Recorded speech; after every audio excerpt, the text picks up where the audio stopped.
তারেক রহমানের ব্যাপারে একজন সমন্বয়ক বলেছেন যে উনি ছাত্রদের ভাষায় নাকি কথা বলছেন। তোমরা যদি মনে করে থাকো তোমরা 3 সপ্তাহে মেসি হইছো, তোমরা 3 সপ্তাহে রোনাল্ডো হয়ে গেছো, তোমরা বোকার স্বর্গে বাস করছো।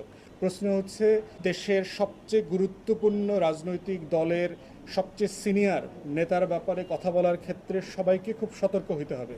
হাসনাত আবদুল্লাহ থেকে শুরু করে সকল ছাত্র সমন্বয়ককে বলছি, তোমাদের এই আন্দোলনের সাথে তোমরা 3 সপ্তাহে আন্দোলন করো নাই।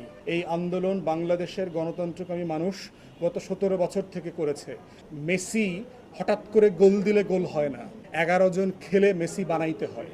তাই সিনিয়র পলিটিশিয়ান এবং পলিটিক্যাল পার্টি নিয়ে কথা বলার ক্ষেত্রে সকল ছাত্রনেতাকে অত্যন্ত সতর্ক হতে হবে। কোনো ফাইজলামি করবার সুযোগ কিন্তু নাই। কারণ তোমরা কে কয়জন মারামারি করছো, কোন তারিখ থেকে কোন তারিখ মারামারি করছো, তোমরা কয়জন আহত হয়েছো আর কয়জন নিহত হয়েছো, সব কিছুর গল্প আমরা জানি। তাই তারেক রহমান সম্পর্কে অবশ্যই সমালোচনা করবার অধিকার আছে সবার। রাজনীতি